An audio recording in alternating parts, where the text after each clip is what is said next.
का अनाप शनाप बोल रहल बाड़ू। हम सच कहत बानी दीदी। हमार माई बाबूजी तोहरा पे एहसान करके तोहरा के एक नया जिंदगी देलन और तू ओकरा बदले में हमार पति से ब्याह कर ले लू। तोहार हिम्मत कैसे भइल? मौसी ठीक है कहत रहली कि दूसरा के खून अपन कभी ना होला।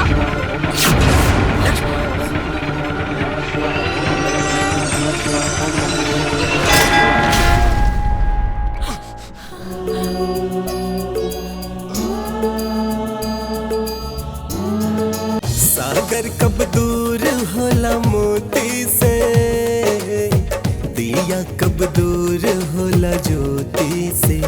ए सजनी दूर न हो खब तुहसे हम ही वादा बा, तुहरे संगे जिए मरे के इरादा बा।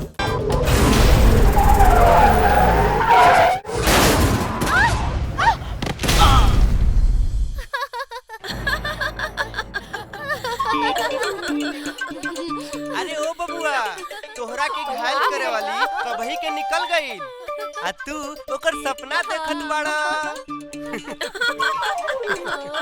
अरे कुछ न भइल, कुछ न भइल, बस जरा चक्कर आ गई। सब ठीक बा। चक्कर में पड़ गई। हाँ। टक्कर तो जबरदस्त रहल, लड़कियां तो दिल पे चोट करके चल गई।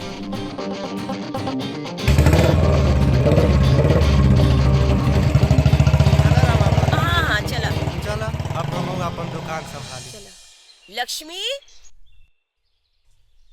ओ लक्ष्मी, जी मौसी। कहाँ मर गई रहलू? हाँ? अरे केकरा संग मुंह काला करत रहलू? घर में मन नहीं खे लागत तोहार? सवेरे से कोनो काम नहीं खे भाई। हाँ? दीदी, एक कप चाय मिली? अरे जाके रसोई में देख, सब बर्तन जूठन पड़ल बा और ई महारानी राम जाने कहाँ गुल खिलावत रहली हो गई लाउड स्पीकर चालू। चला हो मन, बाहरे चाय नाश्ता हो। सुन लेलू, अरे तुहार चलते हमार भाई बिन चाय पानी नाश्ता के बाहर चल गई। अब खड़े खड़े मुंह का देखत बाड़ू। रसोई के सारा काम के करी? तुहार बाप। अरे तुहार बाप के तो पता नहीं खे केकर पैदाइश हो। ई घर तोहरा के आसरा ना दी त कहाँ जैतू? ई बर्तन कपड़ा लत्ता साफ के करी? हाँ? भागे के रहित तो भाग जैतू, जैसे तोहार माई बापू तोहरा के छोड़ के भाग गई।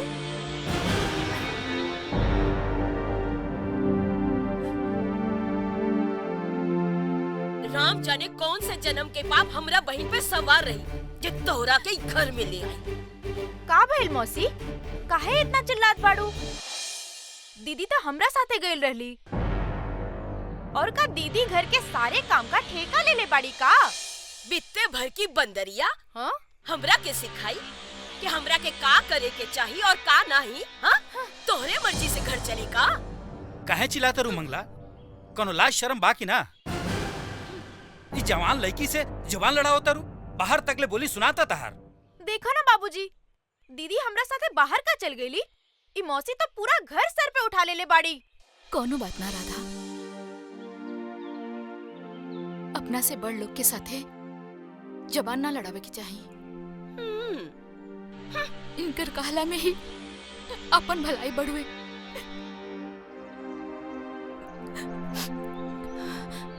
हम जाता नहीं, सारा काम निपटा देता नहीं। बड़ी एहसान होई।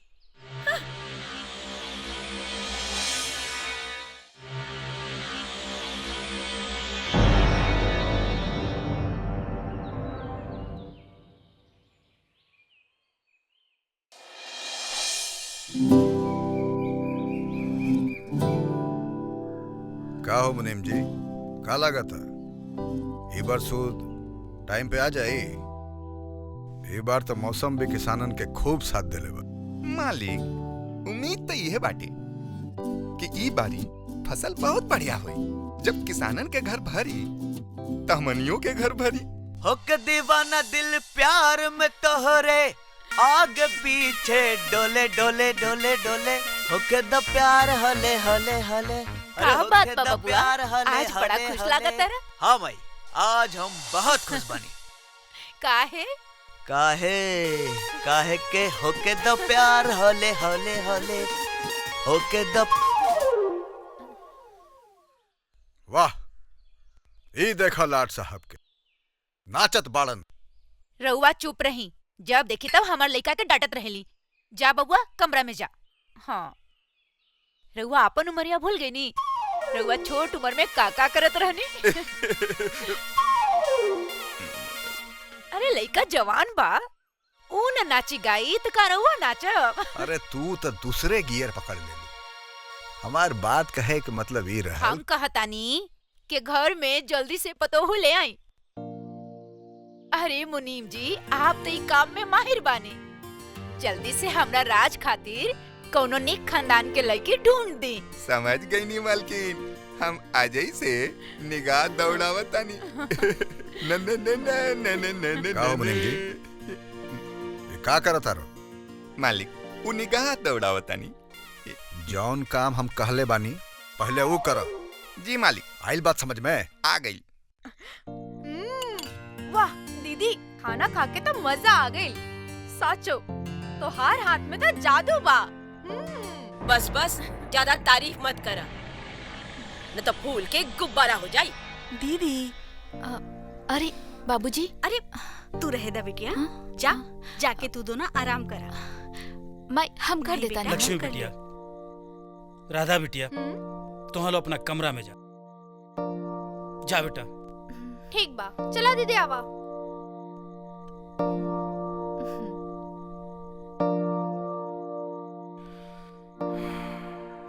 मंगला,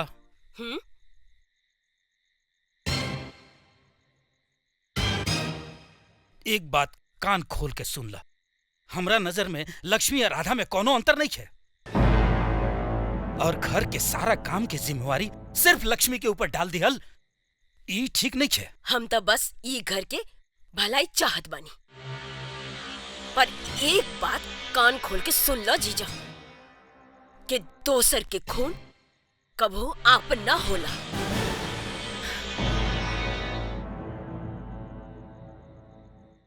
दीदी, हम जानत आनी कि मौसी के बात तोहरा के बहुत बुरा लगल हुई। उनकर बात के बुरा माना था? मौसी की तो ऐसा आदतें बा। लेकिन मौसी के आज के ड्रामा हमको तनको नीक ना लगल हा। राधा, तू हमार इतना चिंता मत करल करा। हमार भाग में सब अच्छा अच्छा लिखल बा, तबे तो हमरा के इतना अच्छा परिवार मिलल बा। तोहरे जैसन इतना प्यारी छोटी बहन मिलल बिया। और हमरा के का चाहिए?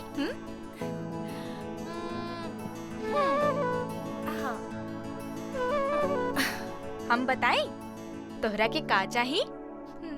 तोहरा के एगो हीरो चाही, जो तोहरा के बहुत प्यार करी। आपन मन के बात हमार मन पे मत चढ़ावा। हीरो के इंतजार तोहरा के बा, हमरा के ना। का दीदी, हम तोहरा से सुंदर बानी का? और अगर हम तोहरा से सुंदर रहती तो लइकन के लाइन ना लग जाए। तू भी ना दीदी, हमरे बात हमरे पे डाल देलू। जाओ, हम तोहरा से बात ना करो। अच्छा बाबा, सॉरी। चला अब सूत चल जाए, बहुत हो गइल मस्ती मजाक। बहुते देर हो गइल बा और सवेरे जल्दी उठे के भी बा, है ना? हाँ। चला चला जल्दी कर। चला।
लागता ये हमार सपना रहे।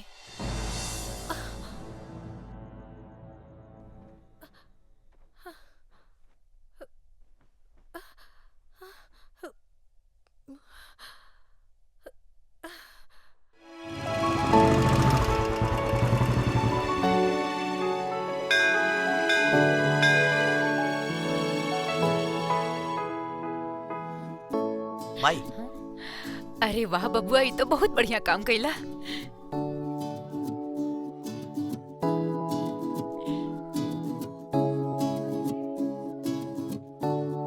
का विजय? हाँ भाई। और भाई कैसा है? बबुआ चले भगवान से आशीर्वाद ले ला। ना माई तू ही जा, हमरा ई पूजा पाठ में कोनो इंटरेस्ट नहीं। काहे हो? चला आशीर्वाद ले ला। तू ही हमरा खातिर आशीर्वाद ले ली। हाँ हाँ चाचा काल बा। एकरा के तो पूजा पाठ में कोनो ध्यान ही नहीं के। प्रणाम चाची। खुश रहा बबुआ। मैयो आइल बाड़ी? हाँ आइल बड़ी। अच्छा अरे संभल के बुढ़िया माई, संभल के, आराम से आराम से। हो गेल पूजा? हाँ बेटा। तो दो हमके प्रसाद। अरे रखा ई ला। और आशीर्वाद। तोहर मनोकामना पूर्ण हो। हाँ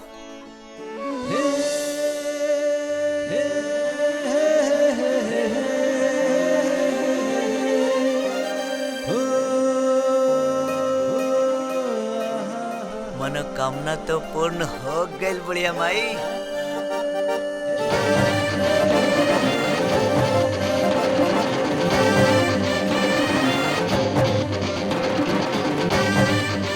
अरे बिटुआ हमार पैसा बाद में दे चाचा, अभी जल्दी में पानी। अरे बबुआ तू कहाँ जाता रहा? माई हम पूजा करे नहीं हो। तू तो कहला कि तोरा पूजा में कौनो इंटरेस्ट नहीं खे। ना माई हमरा पूजा में इंटरेस्ट बा। हाँ? पूजा में बहुत इंटरेस्ट बा।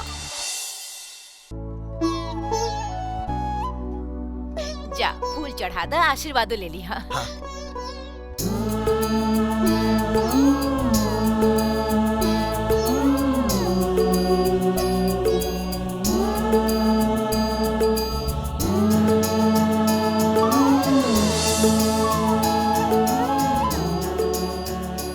ई तो वह लड़का जेकरा के हम धक्का मार ले रहे हैं। लागत हमरा से बदला लेबे आइल बा।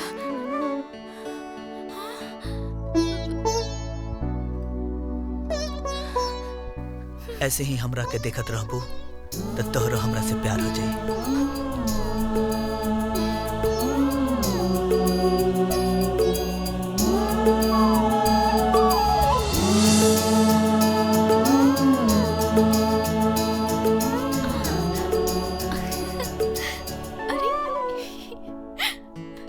ए बबुआ अभी ले तो हर पूजा ना भाई। का भाई बबुआ का देखत बाड़ा? माई चढ़ावा, हाथ चढ़ावा। हाँ हाँ हाँ ई तोहरा खातिर। चलो माई, लड़किया तो गई। हैं? का? का? हम कहत रही पूजा हो गई। चलो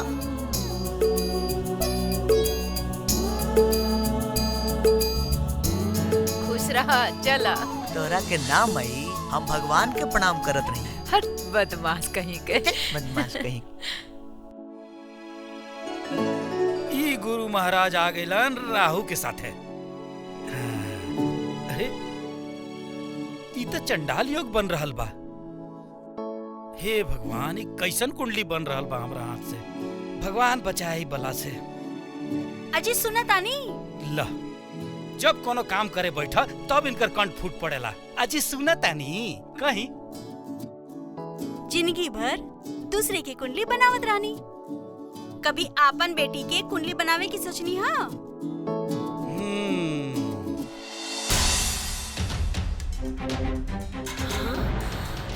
अयो दादा, अभी तक कोनो काम नहीं खे भइल।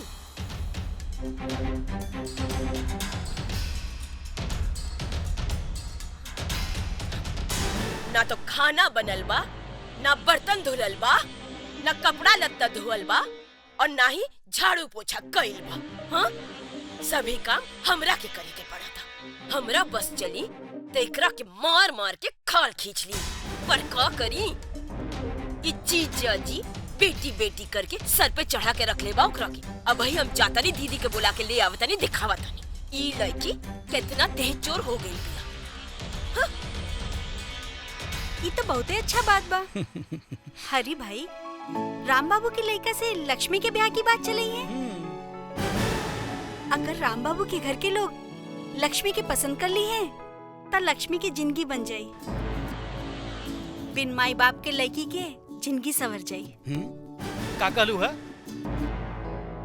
देखा निर्मला, दोबारा लक्ष्मी बेटिया के कबो बिना माई बाप के मत कहिया।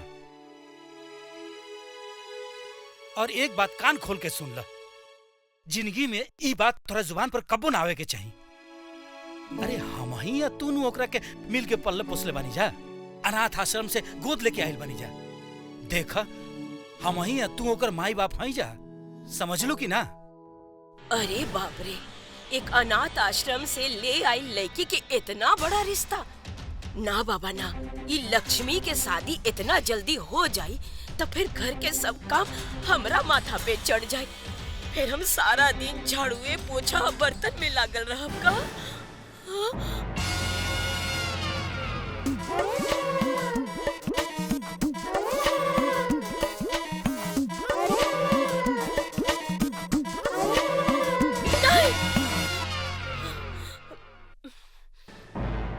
ई कबो न होके देव। हमरा के कुछ करे के पड़ी। का राधा के बिया रात से? ई तू का कह रहल बाड़ू? हम तो लक्ष्मी के बिया के बारे में सोचत रहली। ई कैसे हो सकेला? काहे ना हो सकेला? लक्ष्मी के तो केहू पसंद कर ली, पर राधा के का होई? हमनिए के कुछ करे के पड़ी। लेकिन जीजाजी और दीदी ये बात मनी है? ये सब बात तू हमरा पे छोड़ दा।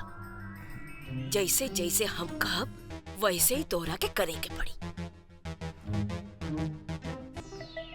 हाँ, और असंभव के संभव करे मंगला के अच्छा से आवेला।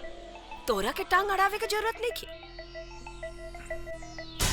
बस तू देखत जा कि ई मंगला का करी। जैसे सांप भी मर जाए और लाठी भी न टूटी।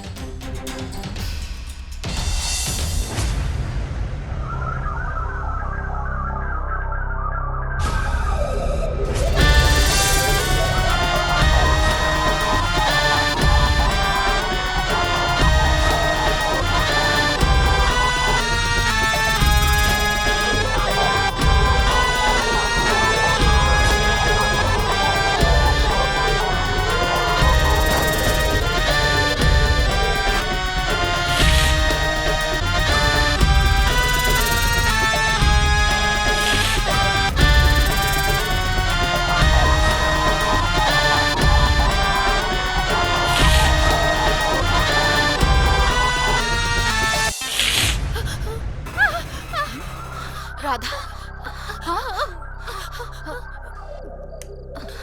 राधा, दीदी राधा का भाई तू घबराइल काहे बाड़ू? दीदी सांप, हाँ सांप कहाँ सांप बा? कुछ नहीं खे दीदी, हमरा के बहुत डर लागत है दीदी।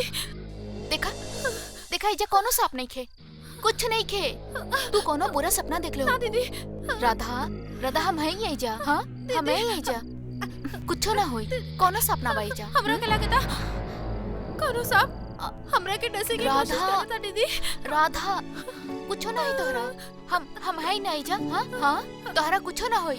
हाँ चल आवा हमरा पास सो जा। हाँ आवा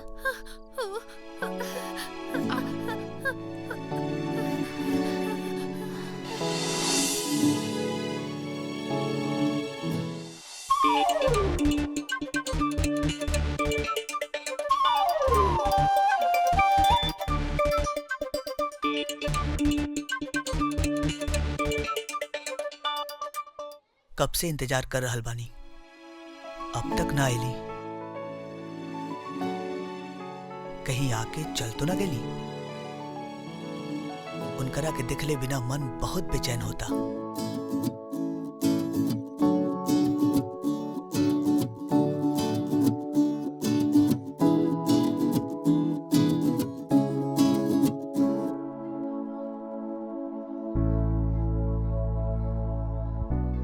भोलेनाथ जी, हम आपके दरबार में पहले कभी ना आए, पर का करी, मामला ही ऐसन बा। अरे रवा के तो सब पता बा, उनकरा के देखले बिना हमार मन बहुत बेचैन होता। हम उनका के बहुत प्यार करीला। अच्छा, हमरा पे एक गो कृपा करी, बस हमरा के ये बता दी कि वो हमरा से प्यार करेली कि ना। बस इतना बता दी। हाँ भोलेनाथ, इतना बता दी, प्लीज प्लीज।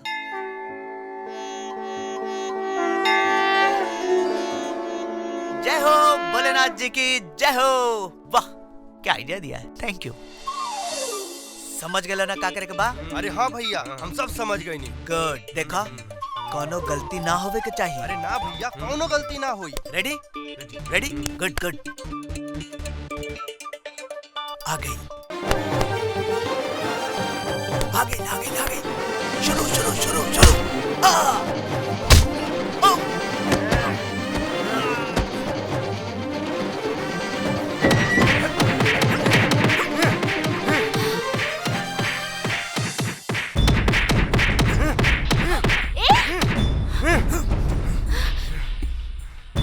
का करत रहा तू लोग? हाँ हाँ, कहनी के लाज नहीं के लागत? एगो निहत्ता आदमी के कोई ऐसे मारेला का? हाँ, चला भागा एजा से, ना तो हम शोर मचा दे। अरे अरे अरे, तू ठीक तो बड़ा? यह तो हम कहता नहीं, कैसन जमाना आ गइल बा। तहार नाम का बा? अरे हमार नाम तो लक्ष्मी बा, लेकिन तू अपन हालत तो देखा। चला चला, तो के डॉक्टर के पास जाए की पड़ी। चला। अरे आराम से। अरे का भाई, आराम से। हाँ बैठा। कितना खून निकला था, चला डॉक्टर के पास। तहार हाथ डॉक्टर से कम बा का? तहार हाथ लगते ही हमार सब दर्द गायब हो गई। अच्छा, तहार बाबूजी के का नाम बा? अरे हमार बाबूजी के नाम तो पंडित मोहनलाल बा। बाकी ये सब छोड़ा, डॉक्टर के पास चला। हाँ हाँ, डॉक्टर के पास तो जाई। तो घर के पता बता दा। अरे हम सब बता दे, पहले डॉक्टर के पास तो चला और उनके दिखा।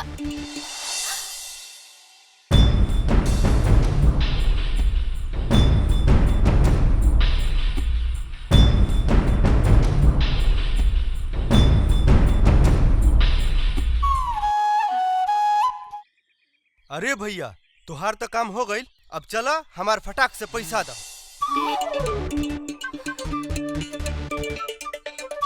तहार पैसा हम तरह के देते नहीं। रुक रुक रुक, बदमाश कही के। अच्छा, तो ये सब तहार नाटक रहे, हम तरह से बातें ना करब। लक्ष्मी लक्ष्मी, हमारी बात तो सुनो। हमके तरह से कोनो बात नहीं करेंगे। लक्ष्मी, हम तोहरा से बहुत प्यार करीला। तोहरा से बात करे खातिर कोनो बहाना चाहत रहे, सच्ची। और हम कोई ऐसा वैसा लड़का नहीं की। राम बाबू के इकलौता बेटा है, और प्यार में ये सब तो चलेला लक्ष्मी, है ना?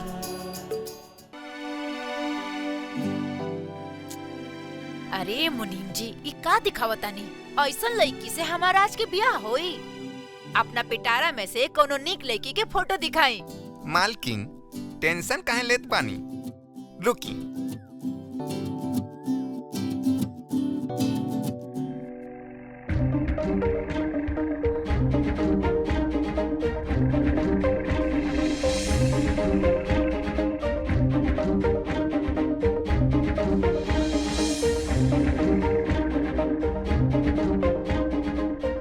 देखी, एकदम खरा सोना, पंडित मोहनलाल जी के बेटी।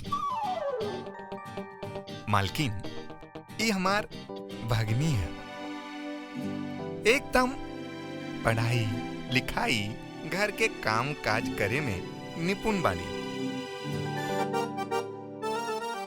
अच्छा, तोहर बाबूजी के का नाम बा? अरे हमार बाबूजी के नाम तो पंडित मोहनलाल बा। राज बाबू के साथे एकर जोड़ी बहुते जमी।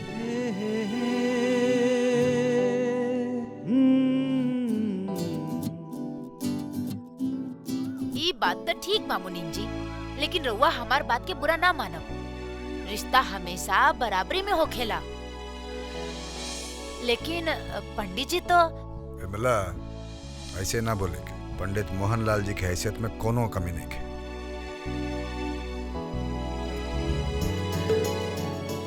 लड़की तो ठीक है भी है। मुनीम जी। जी मालिक। मोहनलाल जी के फोन लगा के कह दा कि हम लड़की देखे खातिर जल्दी आ बताओ। अबे लगाओ तनी, अबे लगाओ तनी। ए बेटा, तहार गोड़ बांधे के तैयारी चलता। लजा गई। अरे दीदी, ए दीदी, अरे दीदी, मिठाई बांटा मिठाई। धीरे बोला, धीरे। राम बाबू की यहाँ से राधा बिटिया के रिश्ता पक्का करके आयल बानी। दीदी, हम तो अपन काम कह देले बानी। अब दीदी और जीजा जी के मनावे के जिम्मा तोहार बा। चिंता मत करा। सीधा उंगली से अगर घी ना निकली ना तो उंगली टेढ़ा करे हमरा आवेला। कुछ हो जाए, राज के बिया त राधा से ही होई।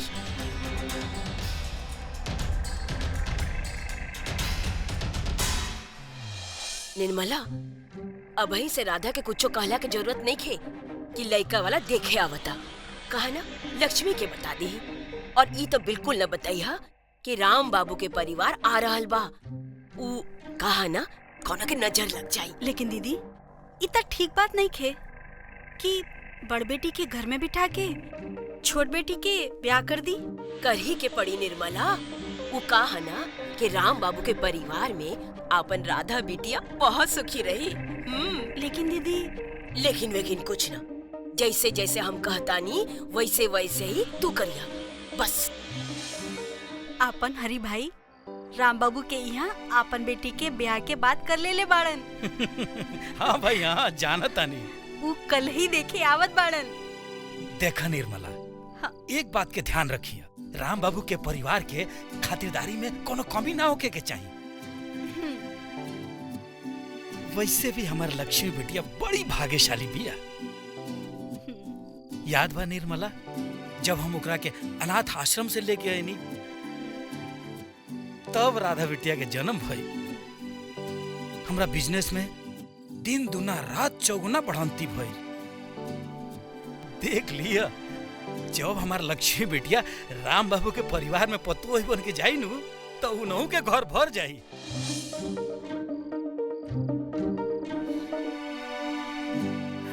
अच्छा बा, लक्ष्मी बिटिया के बढ़िया घर परिवार मिल जाई।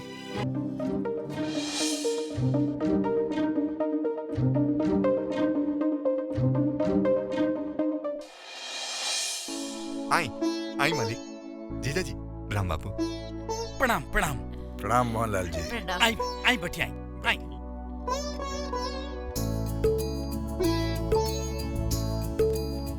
बैठा। आवे में कोनो दिक्कत ना नु भइल हा? अरे ना, जहाँ पे हरे राम बा वहाँ पे तो दिक्कत के सवाले नहीं खे। हरी राम जी। राहुल अरोरा परिवार के हरी राम हरदम बड़ाई करत रहेलन। अरे ई तो उनकर अपना पन बा। अजी सुना तानी।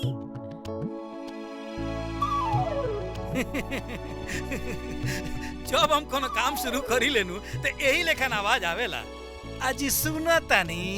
अजी हर घर के तो यही हाल बा। रोलन बैठी, हम तनी सुन के आवत तानी। हाँ। पानी ली मालिक। बैठा है ना।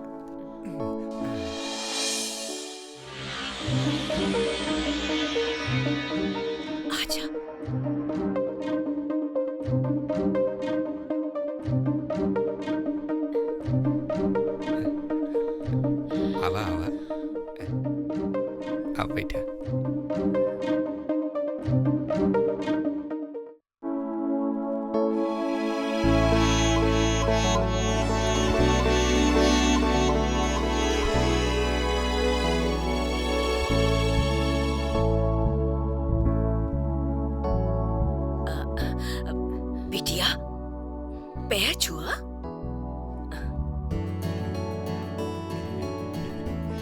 अरे खुश रहा बिटिया, खुश रहा।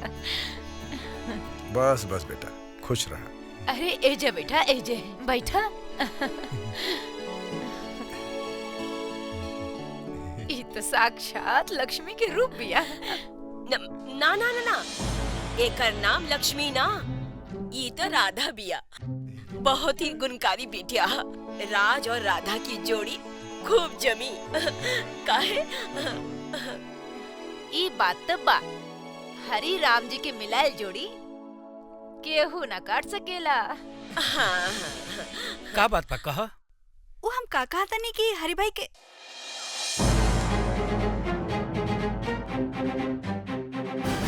अरे लक्ष्मी बिटिया, हाँ?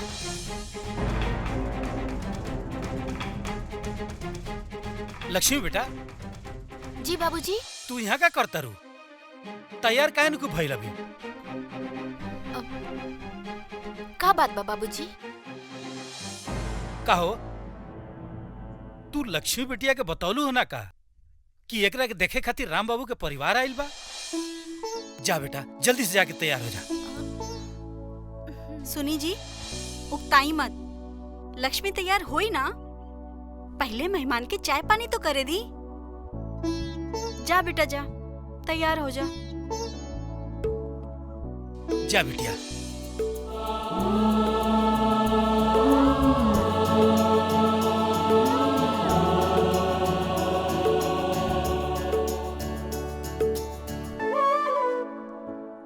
राधा बिटिया हमरा के पसंद बिया। कहा जी, रहुआ का कहता नहीं? तहरा के पसंद त हमरो के पसंद।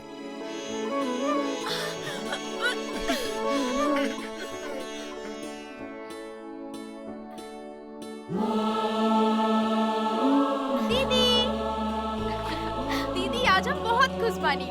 का भेल राधा? पहले ई बतावा तू कहाँ रहलू हा? अच्छा ई सब छोड़, तू जाना ताड़ू राज के माई बाबूजी हमरा के देखे आयल रहलन।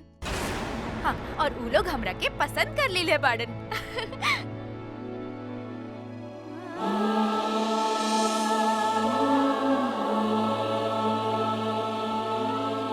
का? हाँ, और इमे चौके वाला कौन सा बात बा? हम सुंदर नहीं की का जे हम केहू के पसंद ना आई?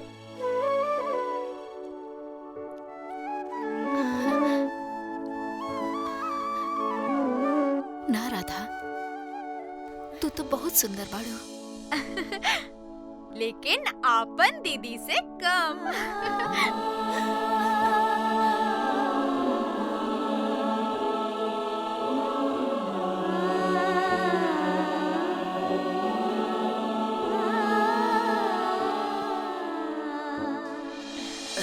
ई तो बहुते बढ़िया बात बा। राउर बिटिया हमने के पसंद बिया। जल्दी से बियाह के मुहूर्त निकलवाई। अरे लेकिन लक्ष्मी बिटिया तो अरे अभी। राउर बिटिया तो लक्ष्मी के रूप बिया। हमने के रिश्ता मंजूर हाँ। लेकिन अच्छा, हम चलत हनी। एगो पंचायत में बहुत जरूरी काम बा। चली मालिक, हम बाहर तक छोड़ देता नहीं। राम राम। ध्यान से जाइए। अच्छा। अरे मुबारक हो जीजा, मुबारक हो। ई लोग राधा बिटिया के पसंद कर ले बाड़न। ये बात पे मिठाई खा ला। का कल हुआ? इन लोग राधा बिटिया के पसंद कर लेल बाड़न। एकर मतलब तू लोग राधा बिटिया के देखौलू हा? तोहार हिम्मत कैसे भइली काम करे के? घर में बड़ बेटी बैठा रही, छोट बेटी के ब्याह हुई, ये हम कपू न होके दे। ये मत भूली जीजा कि ई लक्ष्मी के रउआ एगो अनाथ आश्रम से ले आइल बानी। ई लक्ष्मी राउर खून ना ह, ना जाने ओकरा देह में केकर खून बा। ये बात राम बाबू के पता चल जाइत ता आपन बेटा के रिश्ता लक्ष्मी से कब्बो न करी। यही से दीदी राधा के दिखाई के ये रिश्ता बचा ले ली। हरि भाई ठीक है तो कहा था नी जी। कुछ ठीक नहीं कहा। हमरा ये रिश्ता मंजूर नहीं है। हम आपे राम बाबू के फोन करके बताए तनी कि अगर राज के बियाह हुई तो सिर्फ लक्ष्मी के साथे हुई वरना ना हुई। रुकी बाबूजी। लक्ष्मी। बाबूजी, रउआ हमार किस्मत के लकीर बदले के बहुत कोशिश कईनी, लेकिन शायद नियति के यह मंजूर बा। का फर्क पड़ता बाबूजी, बियाह हमार होके चाहे राधा के, दोनों बेटी तो हरे है जाना। हाँ लेकिन बेटा ये लोग तो।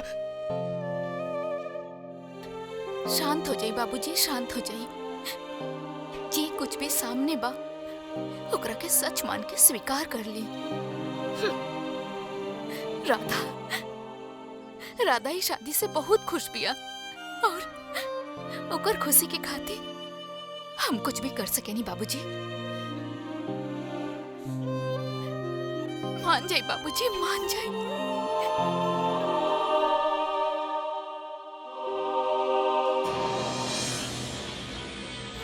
का कहत बड़ माई, हमार शादी राधा से ये कब्बो ना हो सकेला।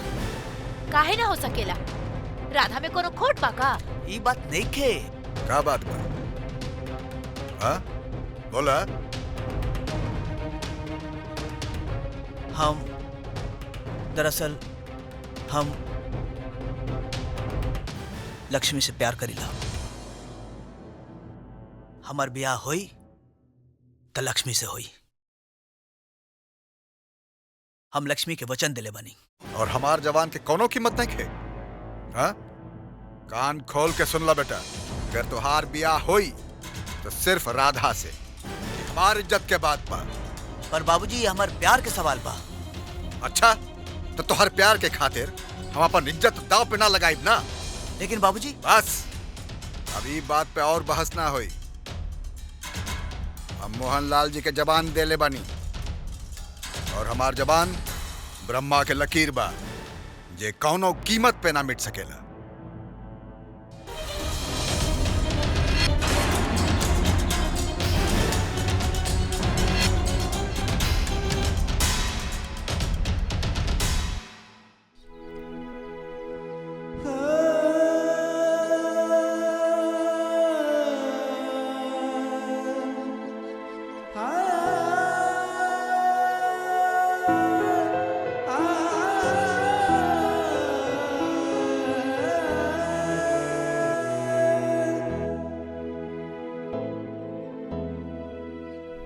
ये सबका हो गया लक्ष्मी। हम तोहरा से बहुत प्यार करीला। तोहरा बिना ना जी सकेला लक्ष्मी, ना जी सकेला।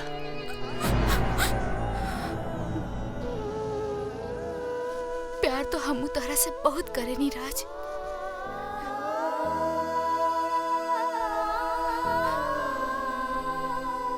हमरा के एकदम मालूम ना रहे कि शादी के बाद चल रहा बा।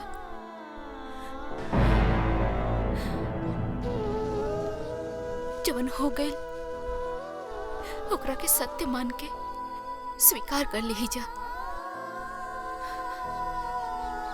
नियति के वे शायद यह मंजूर रहे। तू हमरा के भूल जा राज। तोहरा बिना हम अपनी जिंदगी सोच भी नहीं कर सकत लक्ष्मी। अब अहियों कुछ होने के बिगड़ल बा। हम दोनों घर छोड़ के चुपचाप ब्याह कर लेतनी और बाद में जे होई से देखल जाई। हाँ लक्ष्मी। ई ना हो सकेला। काहे ना हो सकेला? तोरा के हमरा पे भरोसा नहीं खे? भरोसा की बात नहीं खे राज। तू का जाना तरा कि ई परिवार के हमरा ऊपर कितना एहसान बा। तू ही सोचा राज, अगर ये लोग हमरा के गोद ना ले रहतन तो आज हम न जाने कौन हालत में रहती। राज, अगर हम अपना स्वार्थ खातिर तोहरा साथे भाग के ब्याह कर लेता नहीं तो हमार जैसन अनाथ बच्चा के ऊपर से सबके भरोसा उठ जाई राज। फिर कोई भी अनाथ बच्चा के गोद ना ली। हम अपन प्यार के भीख मांगत नहीं तारा से, हमरा के भूल जा।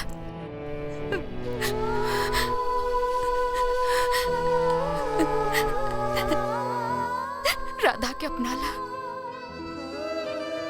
कितना आसानी से कह दे लो, पर ये दिल के कैसे मनाई बोला? तारा पास तो अपन परिवार के एहसान के बहाना बा, और हमरा पास कौनो बहाना नहीं के।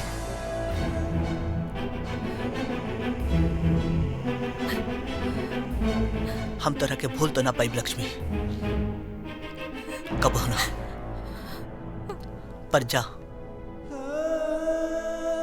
हम तोरा के शर्मिंदा ना होके दे। मालकिन जी, ये नया डिजाइन आया हुआ है, ये आपकी बेटी के लिए बहुत अच्छा लगेगा। ये देखा दीदी। अरे बाप रे, ये तो बहुत सुंदर बा। दिखावा। बहुत बढ़िया बा। हाँ, बहुत। ये तो बड़ा सुंदर लगता। पहन के देखी। हाँ हाँ, देखा देखा। अरे वाह। हाँ हाँ हाँ। एकदम बढ़िया, बहुत बढ़िया। दीदी।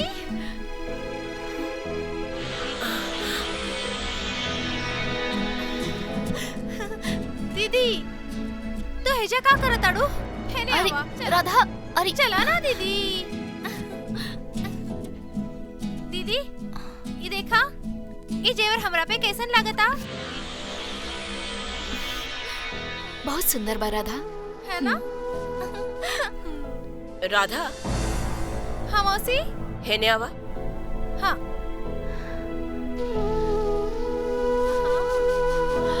ये भी बहुत बढ़िया बा।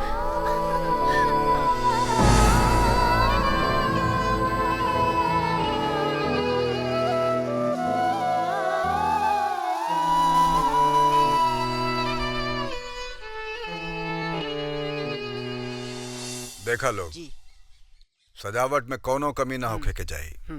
हाँ। अच्छा, सबके घरे कार्ड बटा गेल बानू? हाँ हाँ, तो सबके बोल द कि बरियाती चले के तैयारी कर। जा लोग। चलो भाई, हमार तो सारा काम हो गई, अब तो बरियाती जाए के तैयारी कर बाबा।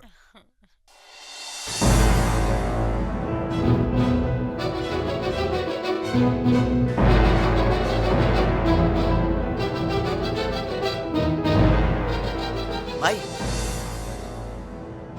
माई, ए माई, ये शादी रोक द माई, नहीं तो अनर्थ हो जाई। ये शादी रोक द। देखा बबुआ, अब कुछ ना हो सकेला। तहार बाबूजी के फैसला अटल बा, एकरा कौनो ना बदल सकेला। पर माई,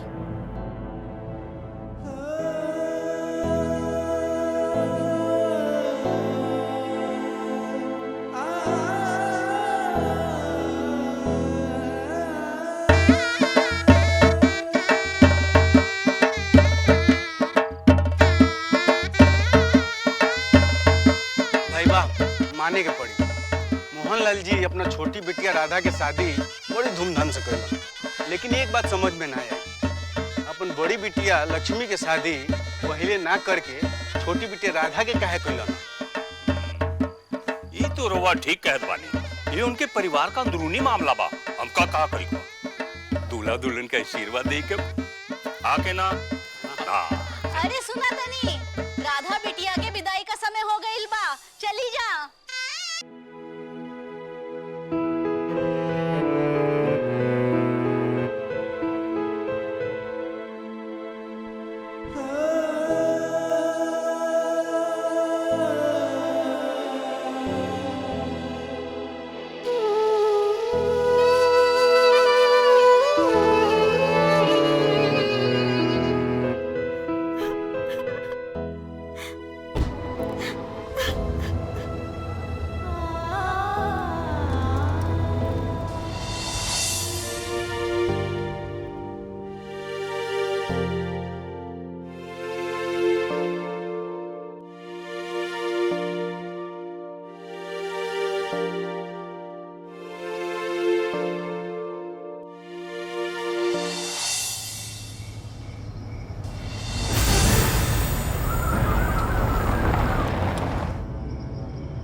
राधा, राधा,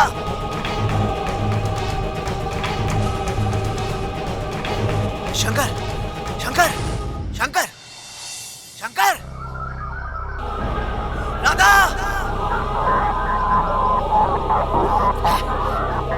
राधा,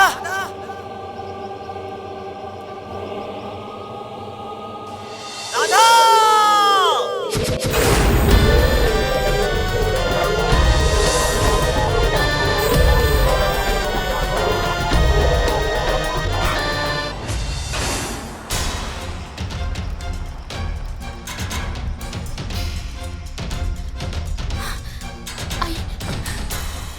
जल्दी करिए, चलिए जल्दी।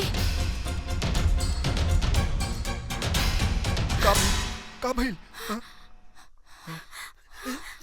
समझी जी, का भाई ये सब कैसे हो गई? हाँ बताई ना, हमार बिटिया कहाँ बिया? का भइल बताई ना। देखिए, आप लोग शांत हो जाइए। हाँ तो मिस्टर राज, आप हमें ये बताइए कि रास्ते में क्या हुआ था? हाँ हाँ बताओ ना बेटा, का भइल रहे रास्ता में? विदाई के बाद हम और राधा गाड़ी में ड्राइवर के साथ रवाना हो गए नीजा। थोड़े दूर तक ड्राइवर गाड़ी ठीक चलावत रहे, लेकिन थोड़े देर बाद गाड़ी अचानक जंगल की तरफ मुड़ गई।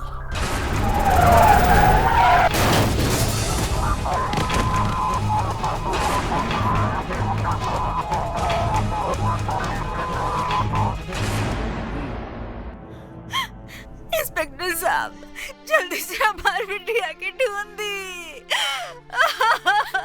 माई, शांत हो जाइए। ठीक है, हम अभी पुलिस की टीम को वहां भेजकर चप्पा चप्पा छान मारेंगे और राधा को ढूंढ निकालेंगे। आप सब लोग घर जाइए।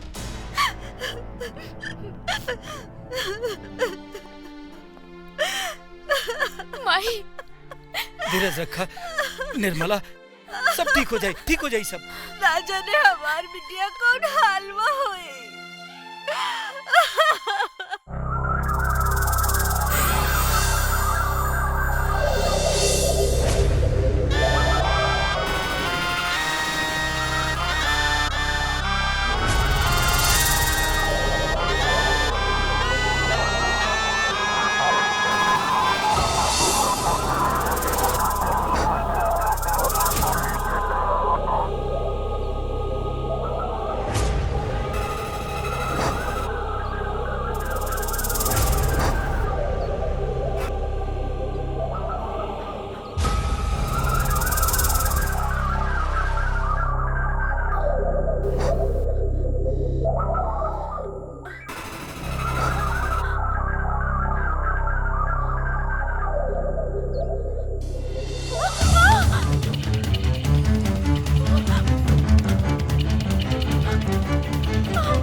हम यहाँ कैसे आए नहीं? तो के हम इजा ले निहा। लेकिन तू हवा के हमरा के यहाँ काहे लेके आइल बड़ा? तोरा के कुछो याद नहीं खे? मतलब हम तोहर नागेश। कौन नागेश? और का याद नहीं खे? हमरा मतलब हम तोहर नागेश्वर और तू हमार नागेश्वरी हो। हम नागेश्वरी? ई का नागेश नागेश्वरी के नट लगैले बाड़ा? तोहरे जानकारी खातिर हम बता दी कि हम पंडित मोहन लाल जी के बेटी राधा है। तो तू अपनी बकवास बंद करा और हमरा के जाए दा। ई बकवास नहीं खे। ई हमार और तोहर पिछला जन्म के प्रेम और साथ है। हम कैसे यकीन दिलाई तो के? लो, तू खुदे देख लो।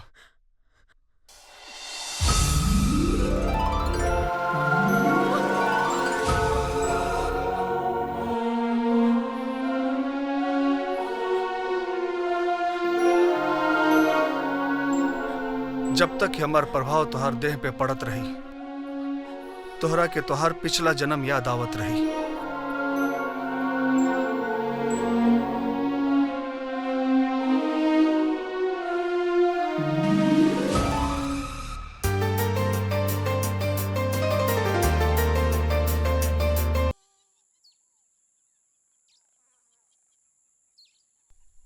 अब तो तोहके बुझा गेल हो कि तोहार पिछला जन्म का रहे। तू हमार प्यार हो नागेश्वरी। हमनी के प्रेम अमर बा। ओ दिन नेवला से लड़ाई में तोहर मौत हो गई और तू हमरा से बिछड़ गेलू। फिर तोहर जन्म मनुष्य जाति में भइल। पर देखा, आज भी तोहर प्यार के इंतजार में हम जिंदा बानी। कई बार चाहनी कि तोहरा के अपन पिछला जिंदगी के बाद अपन प्रेम सब याद दिला दी, तोहरा के हम अपन दुनिया में वापस ले चली। पर तोहरा के देख के ही हम खुश रहनी। जब तोहर ब्याह राज से भइल तो हमार सबर के बांध एकदम टूट गई।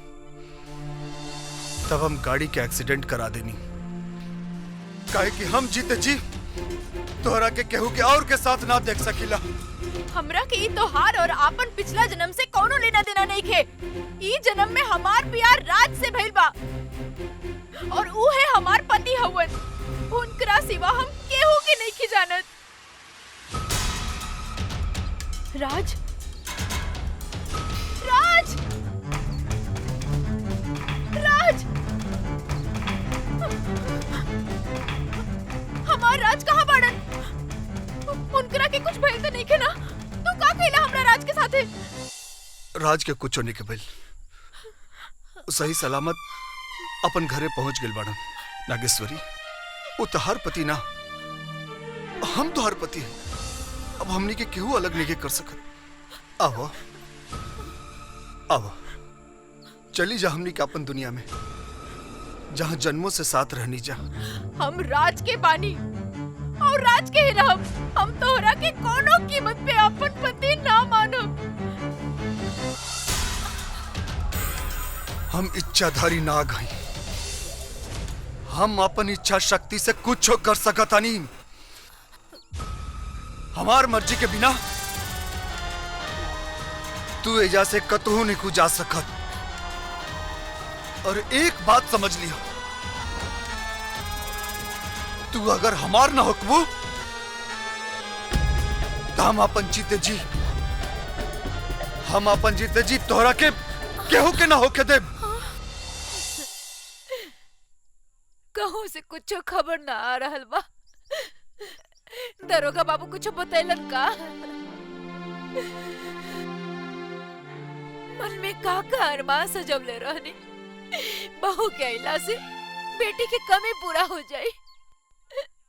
लेकिन भगवान जाने कि कर नजर लाग गई। तो धीरज धरा, सब ठीक हो जाए। मिस्टर राम बाबू। इंस्पेक्टर साहब, राधा बिटिया की कुछ पता चलल कि ना?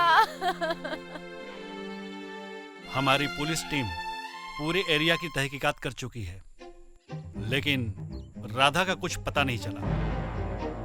उस घनघोर जंगल में बहुत ही खतरनाक जंगली जानवर रहते हैं। हो सकता है किसी जानवर ने राधा को खा लिया हो, इसलिए उसकी बॉडी तक नहीं मिली।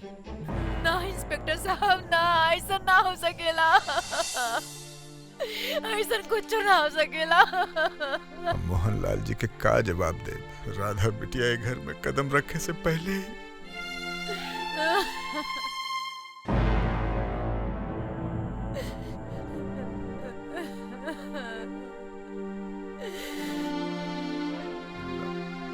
अब हमें मान लेना होगा कि राधा इस दुनिया में नहीं है, इसलिए हमने राधा की केस की फाइल बंद कर दी है। मैं चलता हूँ।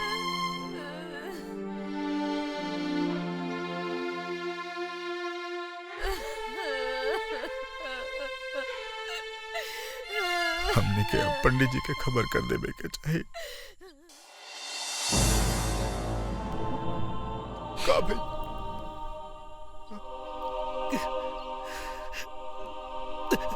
बताई ना का भाई?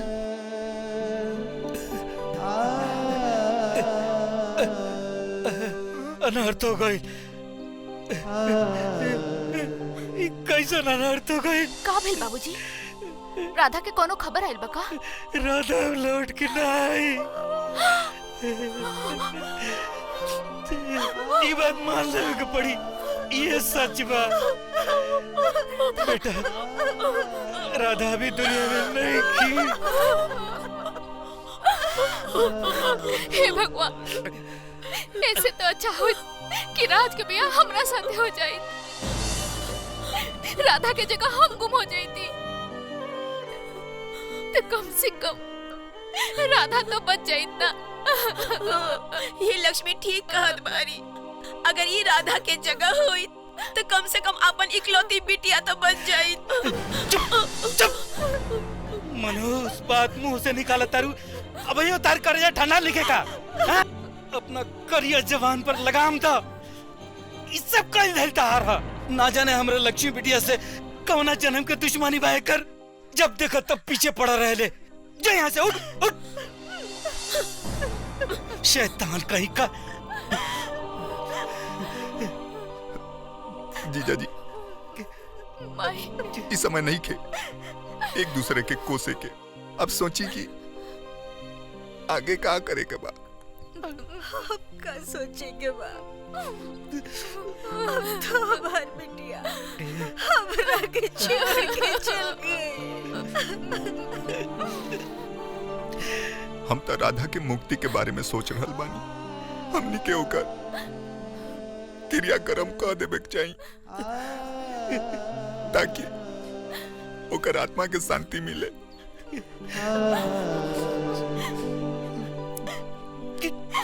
लक्ष्मी बिटिया,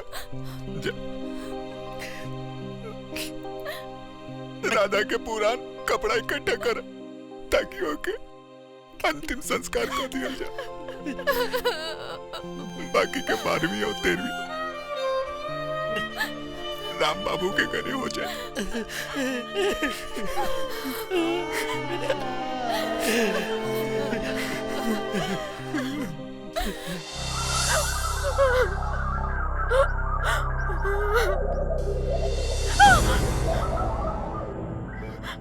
हमार बियाह हो गइल बा, तू हमरा के छुए के कोशिश मत करो। हमार पति और हमार माई बाबूजी हमार राह देखत हुई है।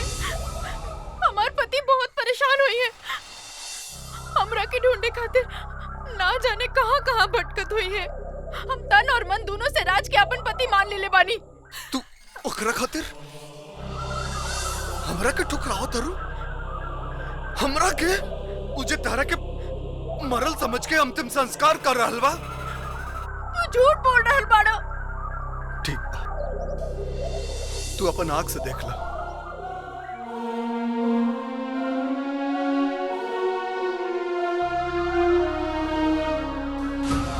अनादि निधनो देव शंख चक्र गदाधर अक्षय पुंडरीकाक्ष प्रेत मोक्ष प्रदो भव पितृवंशे मृताये च मातृवंशे तथैव च पुरुषशूर बंधूना ये चान्ये बांधवा स्मृता ये मे कुले लुप्तपिंडा पुत्रद्वारा विवर्जिता क्रियालोपगताये च जातन्ध्यापंगवस्थिता विरूपा आमगर्भश्च ज्ञाता ज्ञाता कुले मम तेभ्यो जलं मया दत्तु अक्षयमुपतिष्ठतां ये बांधवा ये अन्य जन्मानि बांधवा ते सर्वे तृप्तिमायान्तु मया दत्तेन वारिना।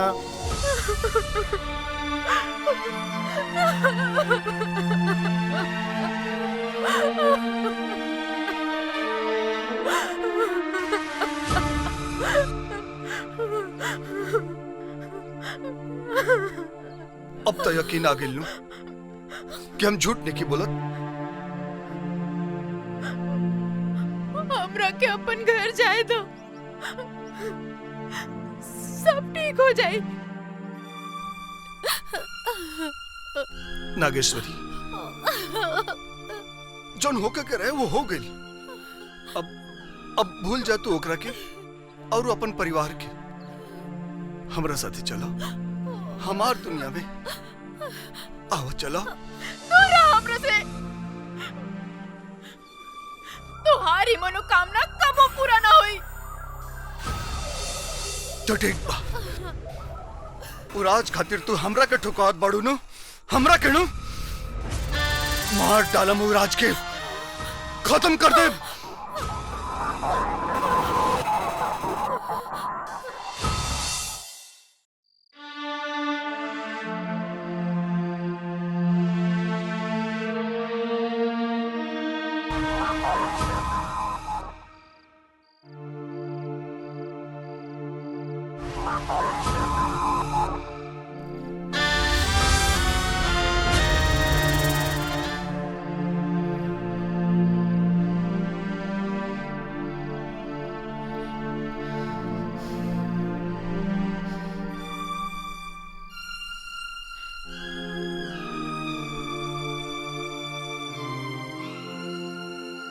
ए बेटा, खाना खाला, बहुत देर से कुछ न खैला हा।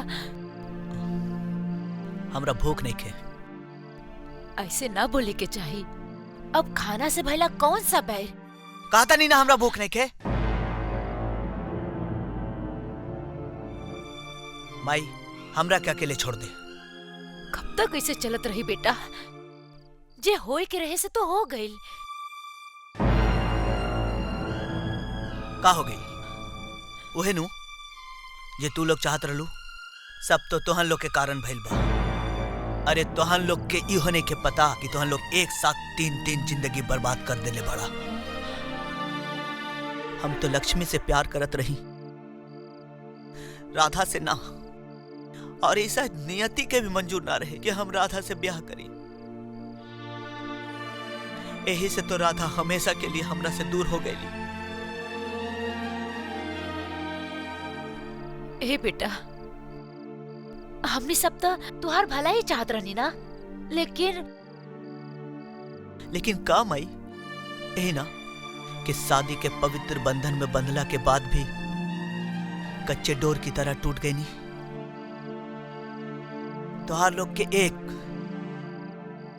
एक गलत फैसले से हमारी जिंदगी नर्क बन गई।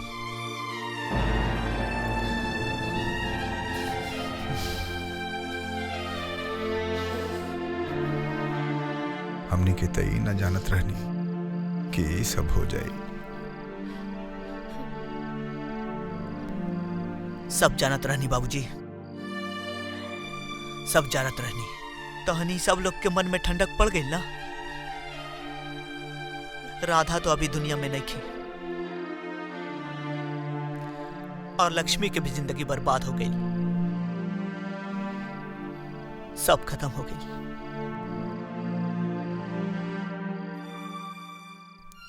सब खत्म हो गई माई।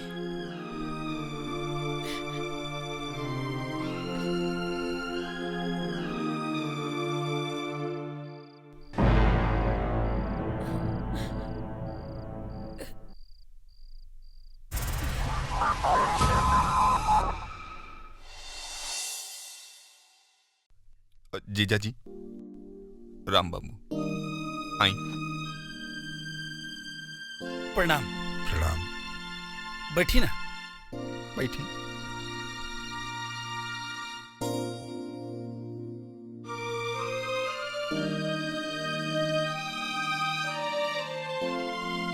रहुआ तकलीफ उठौला का जरूरत रहा? हरिराम से कह देती, हम रहुआ यहाँ आ जेती। बात ही रहे कि कहीं ना का बात रहे। बहुत सोचे विचारे के बाद हम ये फैसला लेनी है और ये फैसला में राउर सहमति चाहता। हम अपन बेटा राज खातिर लक्ष्मी बिटिया के हाथ मांगे आयल बा।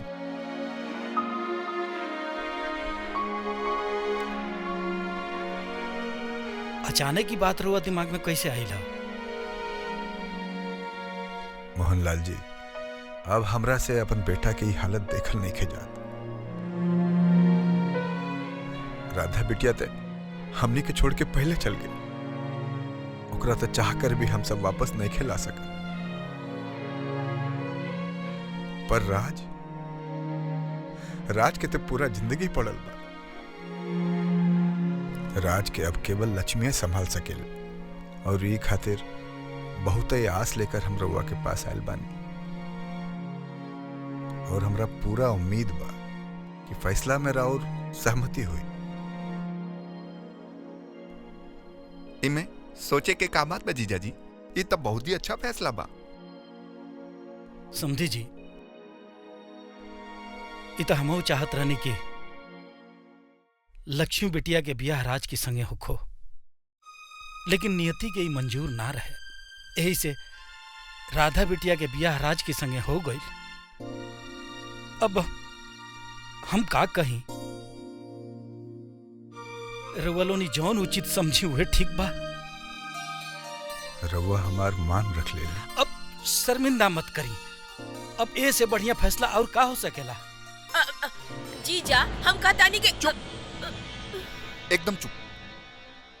ई बेरा तोरा बीच में आवे के कोनो जरूरत नहीं है। जा अपना कमरा में जा, यही में तार भलाई बा। जा।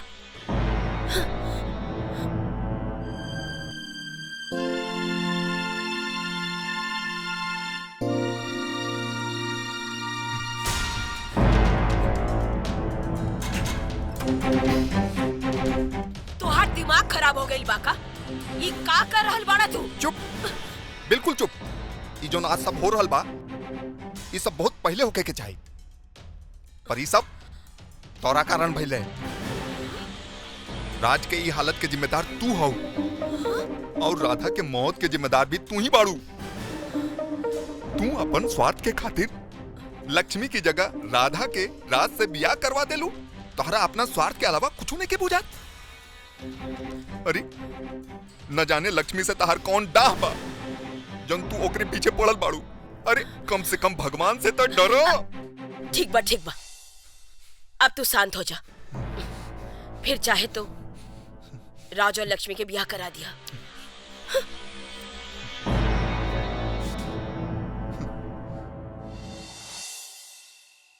काजी समधे जी मान गइलन?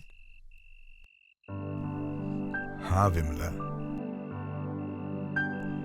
हमारे एगो गलती के कारण ये घर के खुशी छिना गई। हम राज के बाप हैं, हमरो करेजा में अपन बेटा के खातिर दर्द बा। हम राज के खातिर मोहनलाल जी से हाथ जोड़ के लक्ष्मी बिटिया के हाथ मांग लेंगे।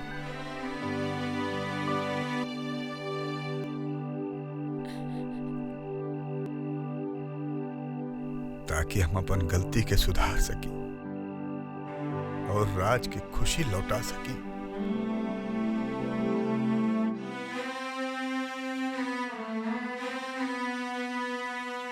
बाबूजी,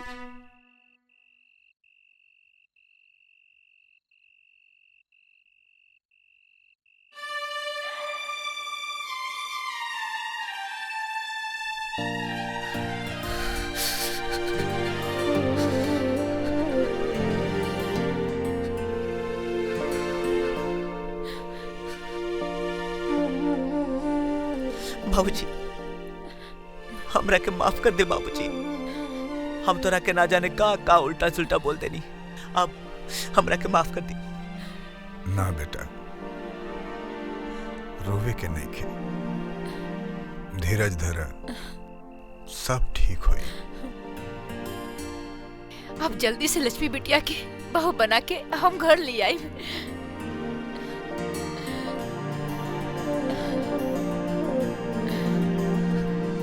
हाँ जी, ठीक है कहता नहीं। हाँ माई,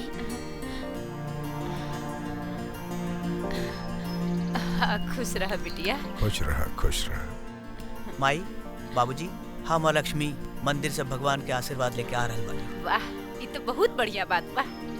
जा ठीक से जइहा।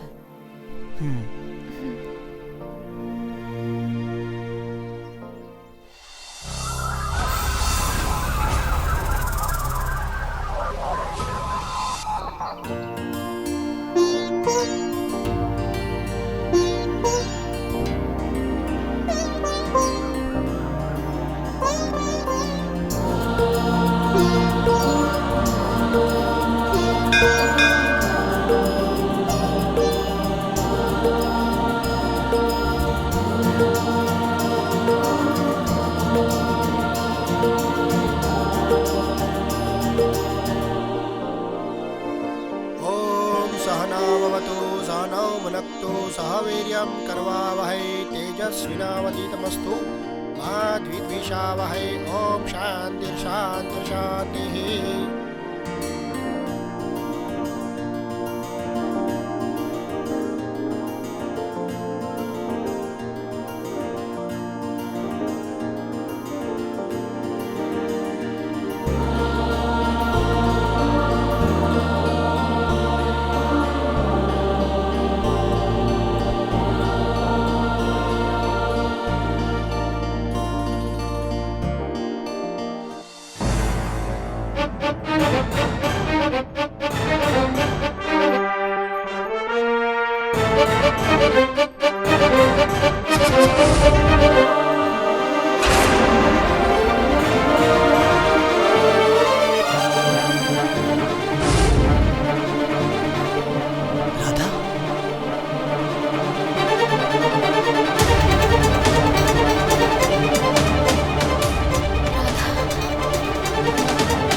राधा, तू जिंदा हो?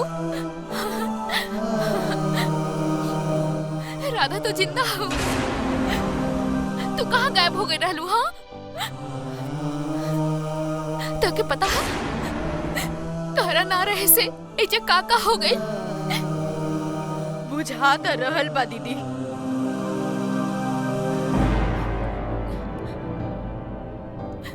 कि बहुत कुछ हो गइल बा।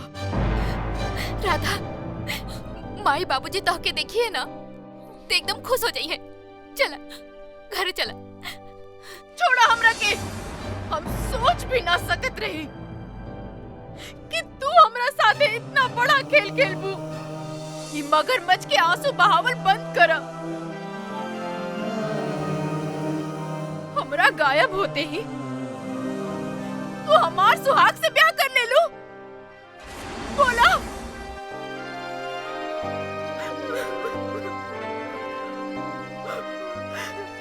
इतना बड़ा धोखा। राधा, ये तू कानाप सनाप बोल रहल बाड़ू। हम सच कहत बानी दीदी,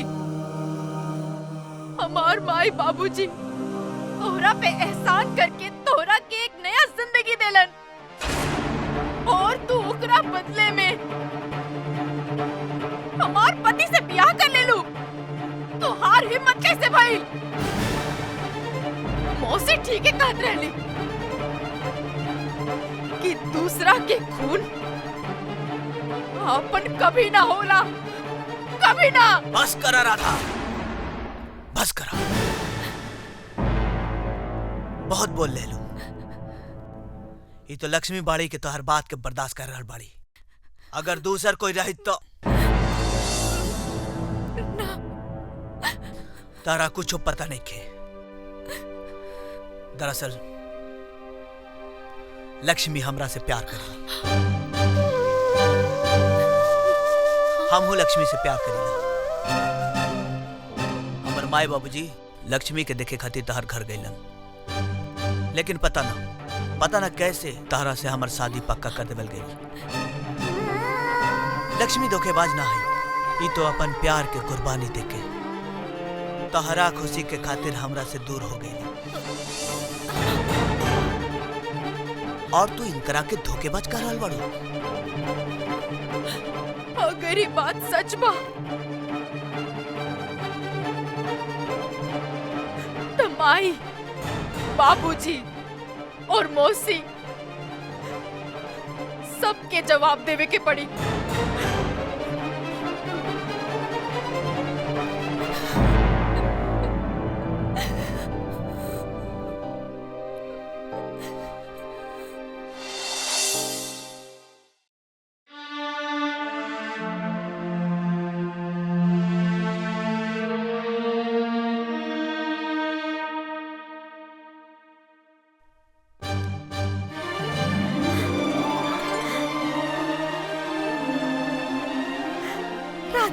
राधा बिटिया, राधा, राधा बिटिया।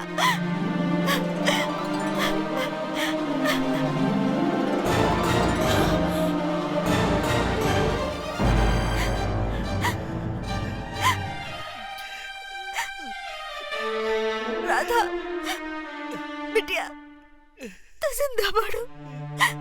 ये कहाँ हो गई तोहार? कहाँ रहलू बिटिया? हाँ बिटिया, हम सबके रो रो के बुरा हाल हो गए रहे। बस करो मौसी, अब तुम्हारी घर में कौनो नाटक ना चली। राधा बिटिया, कहाँ भाई? बाबूजी, तू तो कहत रहला कि हम दोनों बहन में कौनो अंतर नहीं खे, तो तू लक्ष्मी दीदी के साथ इतना बड़ा अन्याय कैसे होके देला बाबूजी? कैसे होके देला? और मामा, तू तो लइका लइकी के ब्याह के सुंदर जोड़ी बनावेला ना, लेकिन लक्ष्मी दीदी के साथ धोखा कैला में तू हो कोनो कमी ना कैला।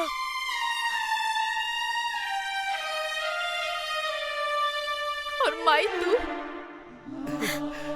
तू हो ही जाने की कोशिश ना कैलू कि लक्ष्मी दीदी के मन में का बा। बेटा, हमरा हमार गलती के एहसास बा ना माई। सबसे बड़ा गलती तो हमार रहल, जे वो दिन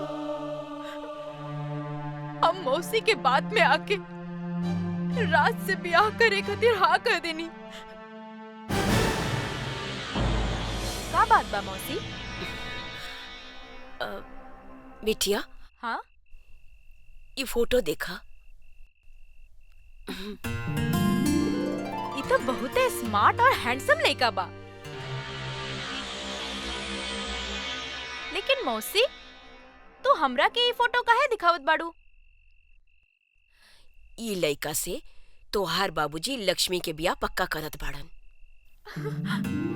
अरे वाह, ये तो बहुत बढ़िया बात बा। ना बिटिया, ये बहुत बढ़िया बात ना है। अगर ई लड़का के साथ लक्ष्मी के ब्याह हो जाए तो ई लड़का 1 हफ्ता के भीतर मर जाए।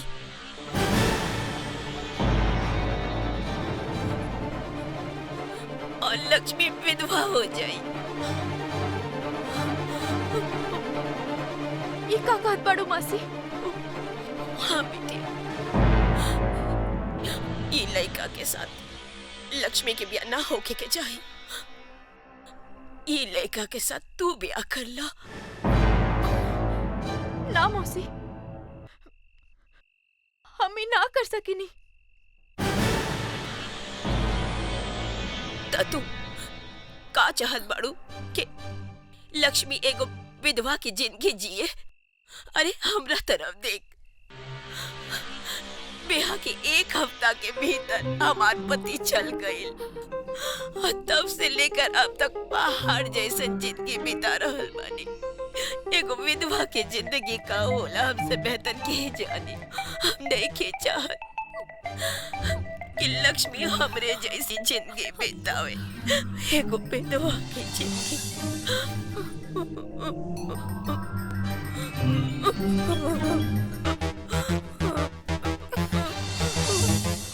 ना मौसी,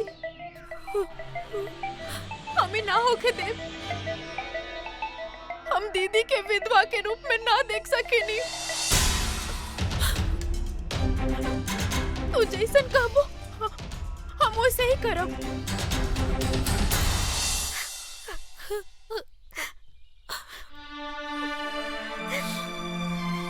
मंगला, अरे तू अपना स्वार्थ खातिर हमरा बिटिया की जिंदगी बर्बाद कर देलू। मन तो करता कि तर जूता पकड़ के घिसरा धक्का मार के घर से बाहर निकाल दी। दूर जो हमारी नजर के सामने से। शांत रही जी। हटा, शांत रही।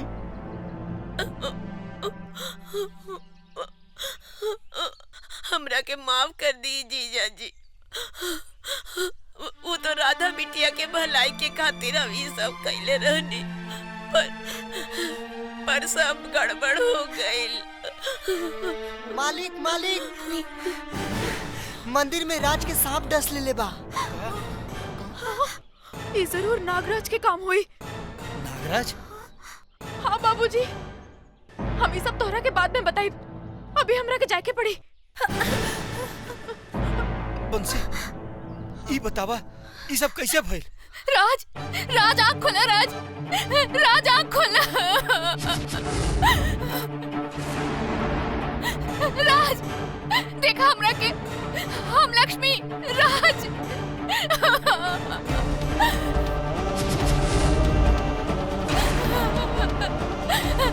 अरे केहू बा हमार मदद करे खातिर। राज, राज,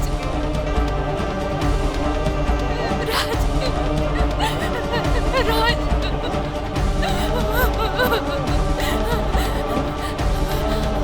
राज, राज।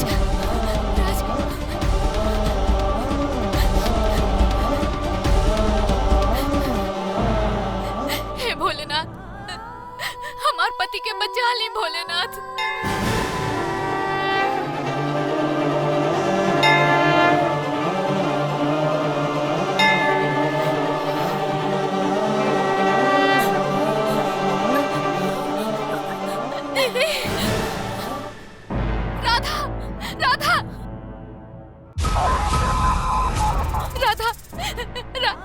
राज के सांप काट ले बा। राज के कुछ ना होई दीदी, हम उनकरा के कुछ ना होखे दे।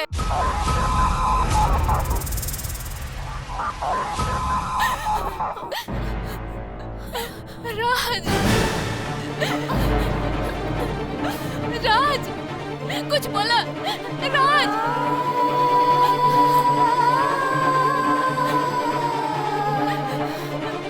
राज कुछ बोला ना, उठा ना राज, उठा।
तू ठीक तो पड़ा ना?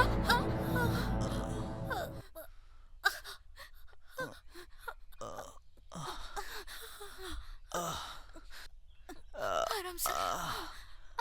राज, तू ठीक पड़ा ना? हम ठीक बानी, हम ठीक बानी।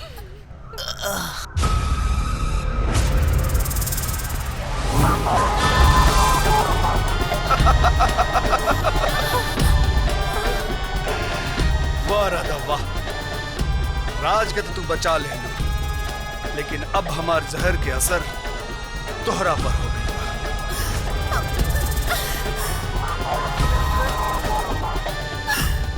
अब तो के हमार दुनिया में हमरा साथे चले से केहू नहीं के रोक सकत। हम मर जाए, लेकिन तोरा साथे कबो न जाए। जिद मत कर नागेश्वरी, राज तोहार पति नहीं खन। राज के ब्याह लक्ष्मी से हो गई बा। अब राज के जिंदगी में तोहरा खातिर कौनो जगह नहीं खे। अब हमरा साथे चला। आवा नागेश्वरी। अगर राधा के छुए के कोशिश कैला तब भोलेनाथ की कसम एह जे तोहर चिता जला दे।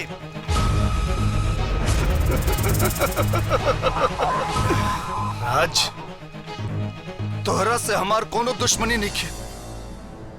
तू हमार रास्ता से हट जा। आवा नागेश्वरी। राज हट जा। मार डाला है नागेश्वर के।